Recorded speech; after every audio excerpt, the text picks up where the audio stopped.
மன்னாதி மன்னன் அத்தியாயம் 50. 1999 மக்களவைத் தேர்தலில் ஜெயலலிதா தலைமையிலான அதிமுக எதிர்பார்த்த அளவு வெற்றி பெறவில்லை. மத்திய ஆட்சியில் திமுக பங்கு பெற்றது. 96, 2001 வரை திமுக ஆட்சி தமிழ்நாட்டில். ஆனாலும் மீண்டும் அதிமுக சாம்பலில் இருந்து எழுகிற பறவை போல தேர்தல் வெற்றியை பெற்று பெரிய அளவுக்கு உத்வேகம் பெற்றது.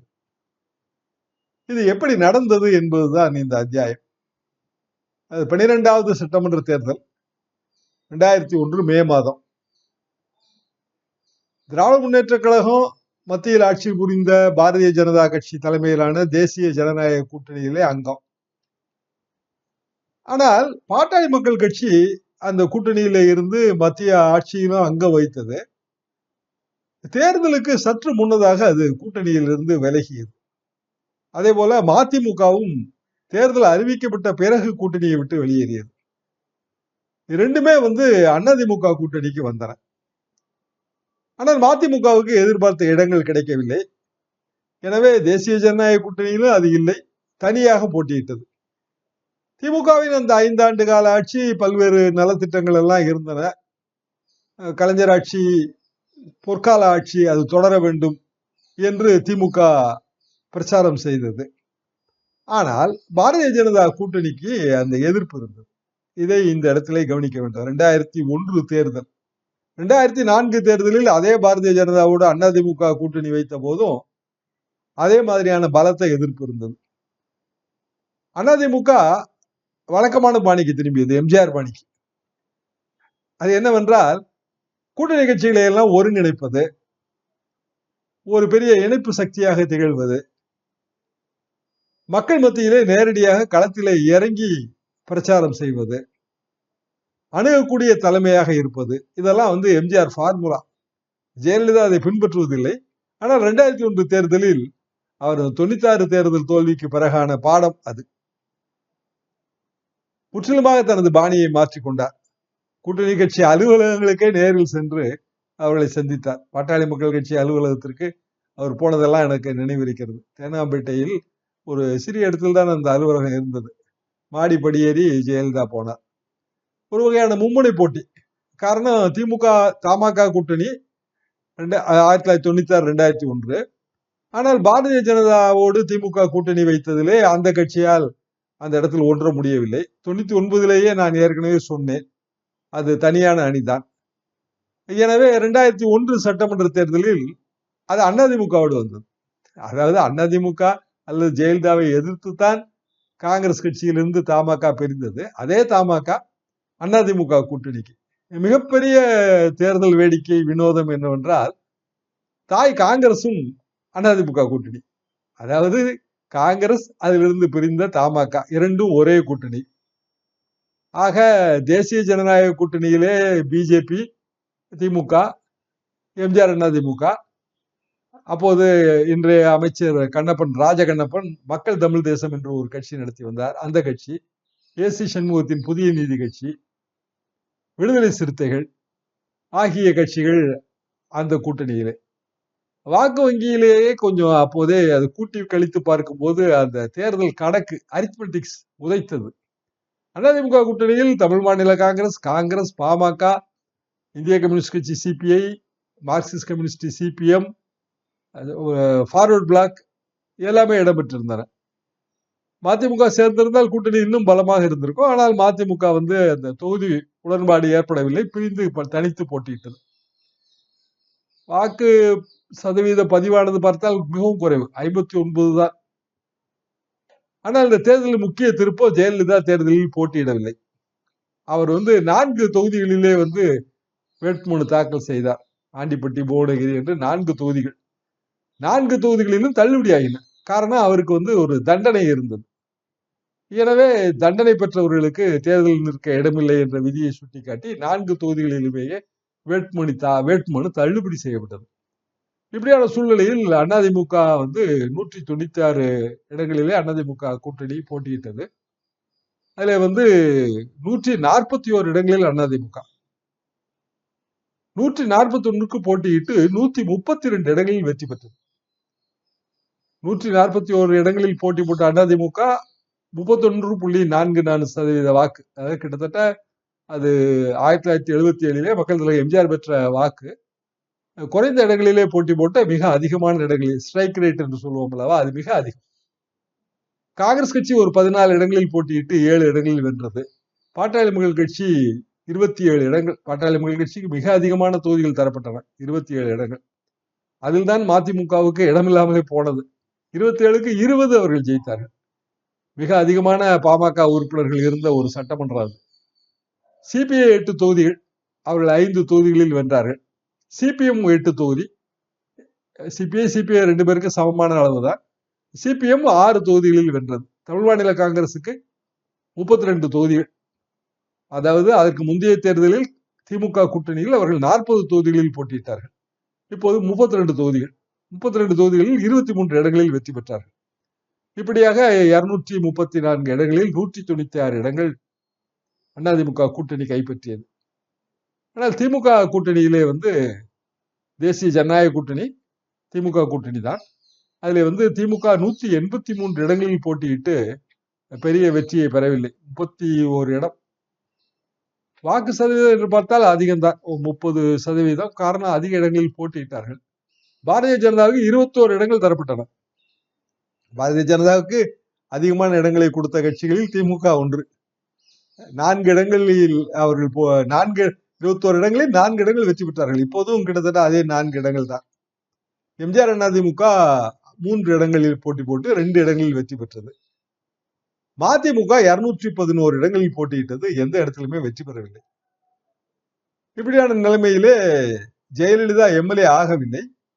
ஆனால் அன்றைய கவர்னர் பாத்திமா பிவி அவருக்கு ஆட்சி அழைப்பு விடுத்தார். சட்டமன்ற குழு கூடி ஜெயலலிதாவை முதலமைச்சர் வேட்பாளராக தேர்ந்தெடுத்தது. அதை வைத்து ஆளுநரிடம் அவர் மனு கொடுத்து அந்த ஆட்சி அமைப்பதற்கான அழைப்பு பெற்றார். 2ஆம் முறை முதலமைச்சர்.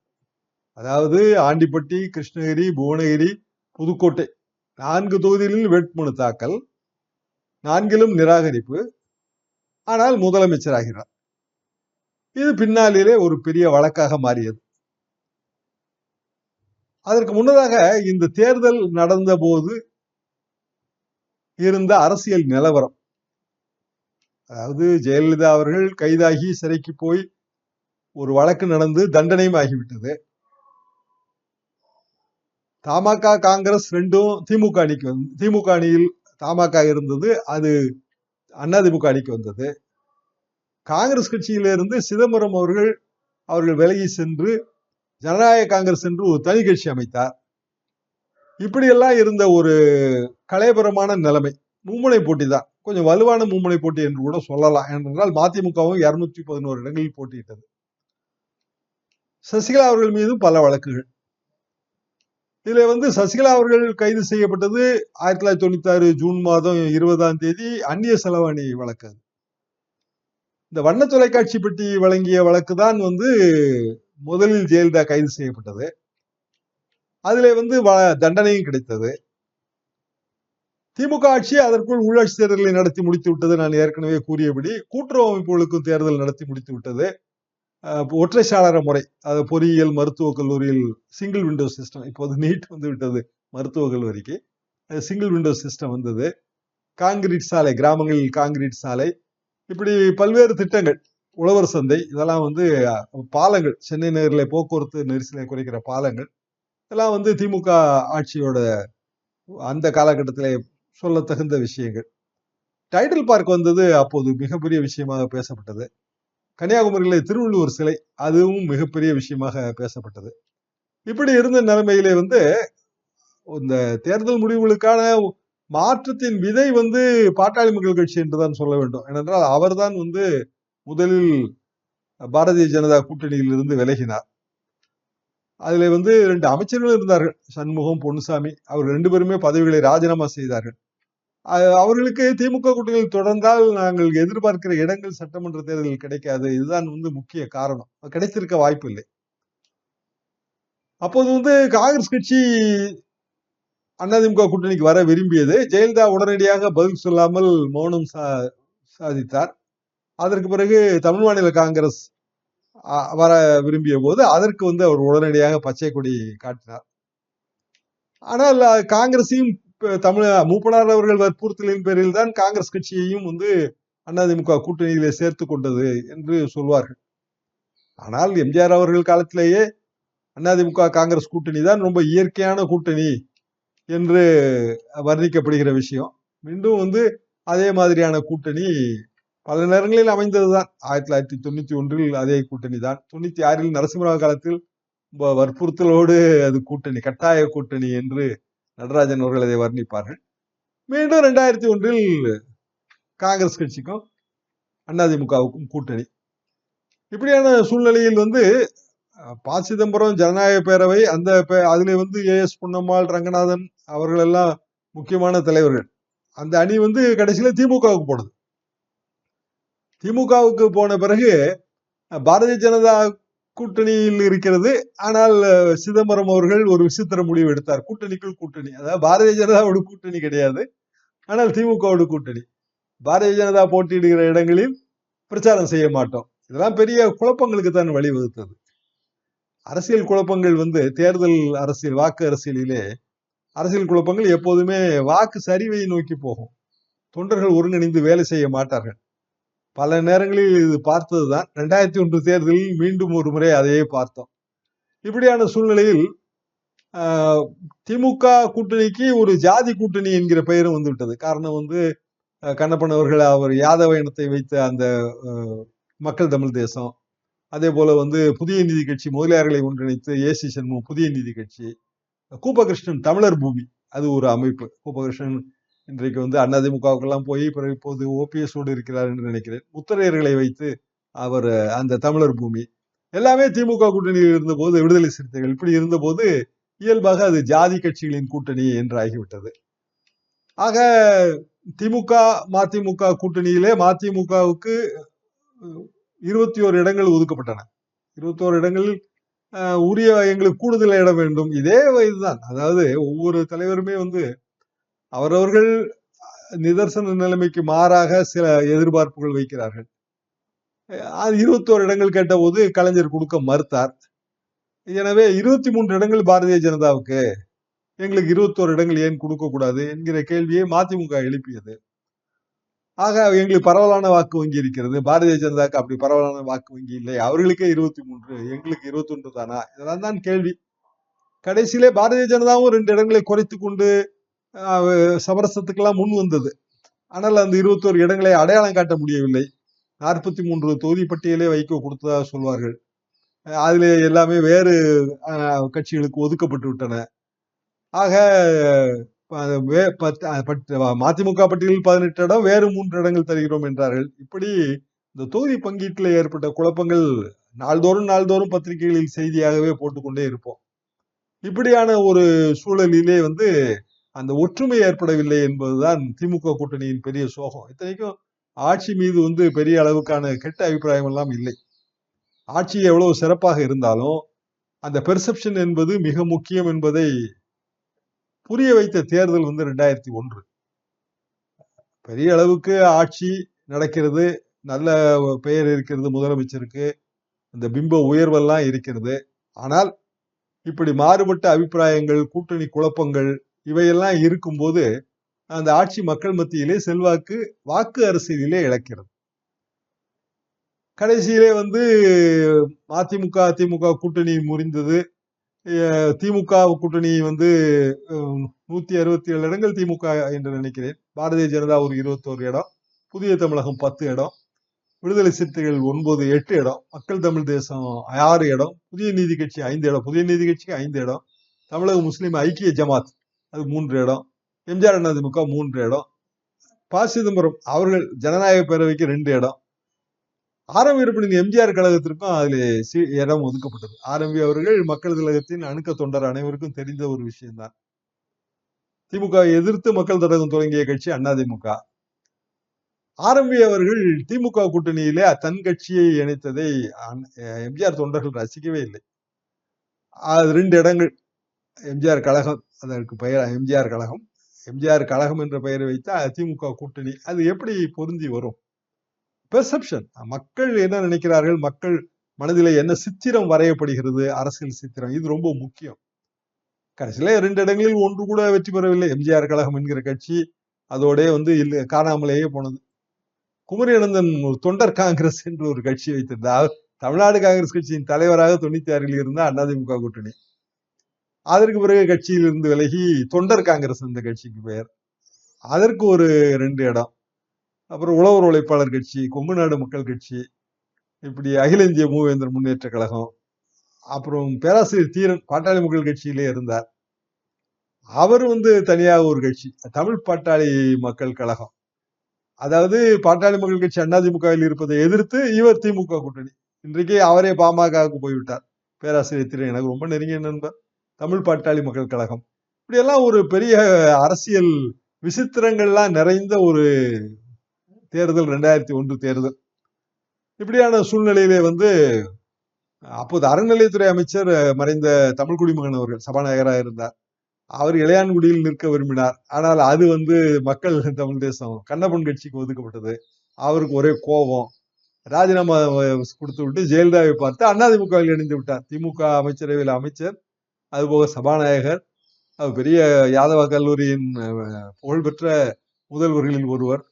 ஆனால் கடைசியிலே அதிமுகவில் இணைந்ததுதான் மிச்சம். அவருக்கு அங்கு போட்டியிடும் வாய்ப்பும் வழங்கப்படவில்லை. இப்படியான ஒரு சூழல் அதிமுக கூட்டணியில் இருந்தது. ஆனால் அதிமுக கூட்டணியிலே இருந்த கட்சிகளின் வாக்கு வங்கி, அந்த ஒட்டுமொத்த வாக்கு வங்கி என்பது அந்த கூட்டணிக்கு பெரிய உதவியாக இருந்தது. சிபிஐ சிபிஎம் 2 கட்சிகளின் ஒட்டுமொத்த வாக்கு வங்கியும் அங்கு கிடைத்தது. இப்படியான சூழ்நிலையில் தான் அந்த வேட்புமனு தாக்கல் செய்யும் போது ஏற்கனவே அந்த மன்னிக்கவும் டான்சி நிலபேர ஊழல் வழக்கு, அதாவது கலர் டிவி ஊழல் வழக்கில் கைது செய்யப்பட்டார். முதல் தண்டனை கிடைத்தது என்பது டான்சி நிலபேர வழக்கு. டான்சி நிலம் அரசாங்கத்துக்கு சொந்தமான நிலம், அதை முதலமைச்சர் வாங்கியது குறித்தான வழக்கு. சுப்பிரமணியசாமி அவர்கள் தொடர்ந்த முதல் வழக்கு. இன்னும் சொல்ல போனால் அன்றைய ஆளுநர் சென்னாரெட்டி அவர்கள் ஜெயலலிதாவுக்கு எதிராக 1995 ஏப்ரல் 1ஆம் தேதி வழக்கு தொடர்வதற்கு அனுமதி அளித்தார், சாங்ஷன். அந்த வழக்கு அப்படியே திமுக ஆட்சியில் தொடர்ந்து டான்சி நிலபேர ஊழல் வழக்கு என்று பத்திரிகைகள் எழுதி வந்தன. அதிலே அவருக்கு 3 ஆண்டு சிறை தண்டனை. 3 ஆண்டு சிறை தண்டனை விதிக்கப்பட்டு அப்பி ஜெயலலிதா மேல்முறையீட்டுக்கு போனால் தண்டனை நிறுத்தி வைக்கப்பட்டது. ஆனால் அந்த சஸ்பென்ஷன் ஆஃப் சென்டென்ஸ் கிடைக்கவில்லை. அது கிடைக்கவில்லை என்றானவுடன் அவர் தண்டனை பெற்றவராக மாறிவிட்டார். அதற்கு பிறகு அவர் முறையிட்டார். ஆனால் ஊழல் தடுப்பு சட்டத்தின் கீழே தனி நீதிமன்றம் கொடுத்திருக்கிற தண்டனையை, அந்த தீர்ப்பை நிறுத்தி வைக்க முடியாது, மேல்முறையீடு செல்லும் வரை தண்டனையை நிறுத்தி வைக்கலாம் என்கிற ரீதியிலே நீதிமன்றம் கூறிவிட்டது. தேர்தலில் போட்டியிட முடியாமல் போய்விடும் என்று ஜெயலலிதா அவர்கள் அந்த அப்ரிஹென்ஷன் தெரிவிக்கும் போது அதை தேர்தல் ஆணையத்தில் தான் நீங்கள் பார்த்துக் கொள்ள வேண்டும் என்று நீதிபதிகள் கூறிவிட்டார்கள். இப்படியான சூழ்நிலையில் தான் ஜெயலலிதா ஏப்ரல் மாதம் 16ஆம் தேதி 2001 முதலில் கிருஷ்ணகிரியில் தான் அவர் வேட்புமனு தாக்கல் செய்தார். முதலில் அவர் போட்டியிட்டது பர்கூர், இந்த முறை கிருஷ்ணகிரி. மறுநாளே ஆண்டிப்பட்டி. 2 தொகுதியில் வேட்புமனு தாக்கல் தள்ளுபடியாகும் என்று எதிர்பார்க்கப்பட்டதுதான். எனவே இன்னும் 2 தொகுதி வேட்புமனு தாக்கல் செய்வதற்கு கடைசி நாள், இறுதி நாள் என்று நினைக்கிறேன். புதுக்கோட்டை, புவனகிரி. புவனகிரியில ஒரு பெரிய வேடிக்கையானது, அதாவது எல்லா வேட்புமனுகளும் தள்ளுபடி, ஜெயலலிதா அவர்களுக்கு மாற்று வேட்பாளர் அவரது மனுவும் தள்ளுபடி. ஆக இரட்டை இலையே நிற்கவில்லை. எனவே சுயேட்சை வேட்பாளராக ஒருவர் போட்டியிட மனு தாக்கல் செய்திருந்தார். அவர் அதிமுக காரர், இடம் கிடைக்காமல் சுயேட்சை வேட்பாளர். அவருக்கு வாழைப்பழம் என்கிற சின்னம் ஒதுக்கப்பட்டிருந்தது. எனவே வாழைப்பழ சின்னம் பெற்ற அந்த சுயேட்சை வேட்பாளரை அதிமுக தனது அதிகாரப்பூர்வ வேட்பாளர் என்று அறிவித்தது. ஜெயலலிதா அவர்கள் பிற தொகுதிகளில் இரட்டை இலைக்கு வாக்கு கேட்டார்கள், புவனகிரியில் வாழைப்பழத்திற்கு வாக்கு கேட்டார்கள். கடைசியிலே வாழைப்பழ சின்னம் வெற்றி பெற்றது. இது வரலாறு. இப்படியான ஒரு சூழ்நிலையிலே தான் நான் ஏற்கனவே குறிப்பிட்ட மாதிரி ஜெயலலிதா முதலமைச்சராக பதவியேற்று அதை எதிர்த்து வழக்குகள் போடப்பட்டது.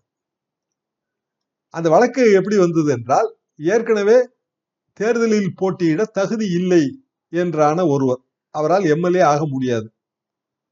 அப்படியான சூழ்நிலையில் எம்எல்ஏ இல்லாத ஒருவர் முதலமைச்சர் ஆவதற்கு சட்டம் வழிவகுக்கிறது. ஆனால் 6 மாதத்திற்குள் எம்எல்ஏ ஆக வேண்டும். ஆனால் இவரது வழக்கு மேல்முறையீட்டில் தான் இருக்கிறது. அப்படி என்றால் அந்த மேல்முறையீட்டில் இவர் குற்றவாளி இல்லை என்று தீர்ப்பாகும் என்று எப்படி கொள்ள முடியும்? எனவே தகுதி இழப்புக்கு உள்ளான ஒருவர் எப்படி முதலமைச்சராக முடியும், இவருக்கு முதலமைச்சராக பதவி பிரமாணம் செய்து வைத்ததே தவறு என்று வாதிடப்பட்டது.